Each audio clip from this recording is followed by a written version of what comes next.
Hi guys, this is Leela. Welcome to my channel Leela WebDev.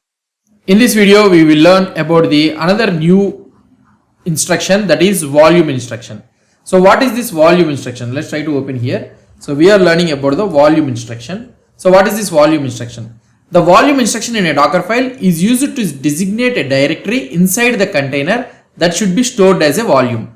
So that means, for example, let's say that you have created a container. Okay. So you have created a container.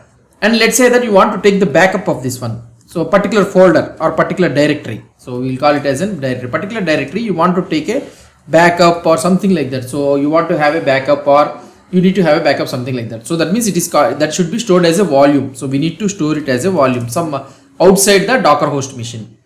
Okay. So outside the Docker, outside the container means in your Docker host machine or in your Docker area, you want to store this one. So then we will be using this volume.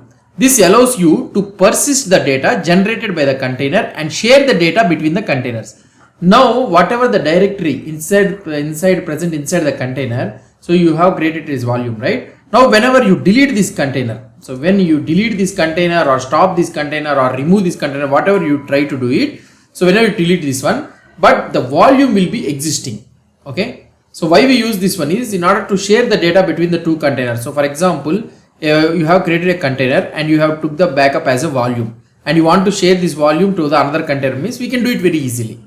Okay. And the syntax for this one is something like volume. You will be using the volume and you need to mention the path directory. Okay. And remember that this path directory should be the directory which is present inside the container. Okay. So inside the container you need to show it. Actually, the volumes we will be having two types of volumes, that is nothing but static volume and the dynamic volume. I will try to explain you when we are trying to learn about the Docker storage. So I don't want to go deeper into this one. So just understand that we will be having the static mount, bind mount. So like this we will be having volume mount and like this. I will try to explain you these all the things. So why we use these benefits of using this volume is, okay. So why we use this one is, so first of all, when you declare a volume using the volume instruction in your Docker file, Docker takes care of creating a new mount point with the specified path. Any data returned to this path will be stored in a volume which is managed by the Docker. So now whatever the path directory you are mentioning in the container, okay, it will be created, the path directory will be created as a volume and that will be taken care by the Docker. And whatever the files you create, whatever the modifications you create, so directly the volume also will be get modified. So that is all managed by the Docker. Benefits of using this volume is first one is the data persistence. Okay, so these are all the benefits of using this one. So let's copy here and paste it. First one is the data persistence. It will ensure that data remains even after the container is stopped or removed. I told you, right? Even if the container is stopped or removed, the data will be remained like that. The volume data. Data sharing allows data sharing between the multiple containers. We'll try to learn about this one all. I am telling you the benefits. Isolation from the host file system. Helps in keeping the host file system clean and unaffected by the container's operation. Performance. Volumes can be optimized for better performance compared to the bind mounts. I'll try to explain you those all things. So this is all about the volume thing, the brief introduction about the volume thing. I will try to explain you about this one. So now let's try to go here. So now let's say that we are having the Docker file, right? So let's try to open this Docker file. And here what I am trying to do, so here we are having the var/www.html and also user/share/nginx/html, right? So let's say that we have copied everything and I want to create the volume for this one. So I want to take the volume, the backup of what, nothing but /var/www/html. So I want to take complete backup of this one. Okay. So now if I try to take the backup of this one, so I will try to save it. Okay. Let's try to save this one. So now we have saved it. Let's try to build this one. Docker image, we already have this one, right? Docker image build, these all things unnecessarily writing why. So this one -t ubuntu current directory. So now we are building the image. So now we are storing the volume mount, not the bind mount. We are doing volume mount var/www/html. So now it is done.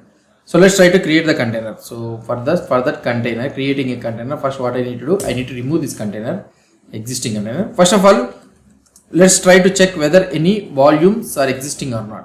So right now we have some volumes. So just try to remove these volumes which we are not using. Maybe it was created. So I am removing this one all. Okay, so all the volumes are not useful. So now we don't have any volumes. Okay, so let's try to create a container. Now I am trying to create the container. Let's try to create the container. Now I have created a container. Now if you try to see, a volume will be created, Docker volume ls. Now if you try to see here, a volume name has been created. So this is the random UID which has been created. So it is not a static volume, it is a dynamic volume. So why? Because it's a randomly dynamic value, it has been created. Now if you want to check this volume data, Docker volume inspect, you can use it, and you can use the name of this one, so that you press enter. See, the mount point for this one is var/lib/docker volumes, like this. The data will be stored here. If you want to check here ls-l, if you want to check the data, whatever the data is present here, you will be able to see. So we are not able to have an access. So let's try to use the sudo. Okay, it will ask you the password. So now you don't have anything. Why? Because so I think the data is also, we don't have anything, I think. Okay, underscore data. So maybe we don't have that var/www/html, right? We have copied. Yeah, maybe let's try to check it. http, sorry, curl http 172.17.0.2. If you try to check it, yeah, this is the index file you are having it, right? So maybe something happened. So okay, fine, let's leave it. So now the volume has been created, right? The volume will be created like this. So now let's try to see for which one it has been attached to this volume. So if you try to check it, Docker container inspect, okay, inspect, and the container name is ubuntu-demo. Okay, if you try to check here in the mount path, you will be able to have. Let's try to go to the mount. Yeah, here this is the mount path, and it is having var/www/html. So this is the path which it is accepting. Or otherwise, let's try to do it in another way. Let's go to the vi Dockerfile. Okay, let's try to remove this one, and I will remove this one also. Okay, and this one also. So now I will have it like this, var/www/html, right? Now let's try to save it. Maybe something it can do it. Let's try to observe it. Or otherwise we can do it in our what I mean to say, the next next videos. We will try to explain you about the storage and all those things. There we can learn about the volumes. So now I have built it. Now let's try to first remove this one. That is nothing but deleting this container. Okay, so I deleted this container. Now I will try to create the container. Let's try to create the container. Yeah, now if I try to create the container, so this is the thing, and Docker volume ls. So we are having two things, right? So what I will try to do is I will clear the volume which we are not using it. Yeah, now if you try to see, this is the volume, and let's try to check it. Final Docker volume inspect, and I will paste it here. So this is the volume, and if I try to check it, last time I will try to check it, sudo ls-l, and I will try to paste it here. Yeah, see, now we are able to get this all the data. So this data from where we are trying to get it, so I will try to show you this data from where we are trying to get it. This is all the data which is present inside the container /var/www/html. If I try to show you this one, Docker container inspect, if I try to show you, and in the mount we will be having, see, so this is the mount and the destination. So in the container it is pointing to this one. So whatever the content that is present inside this container in this path, automatically it will be backup in this one. So not only the single directory, we can also have a multiple directory also. I will try to show you the last one. So now if you try to check it, vi Dockerfile, and here we are having var/www/html, right?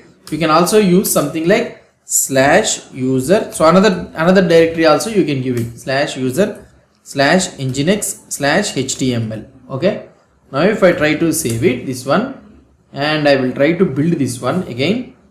Let's try to build this one again, and I will clean up the container and I will create the container. This time 2 dynamic volumes will be created. Okay. So here if I try to delete this one, let's try to delete this one. Yeah.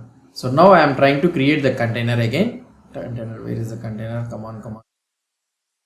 So now if you try to see Docker volume ls, okay.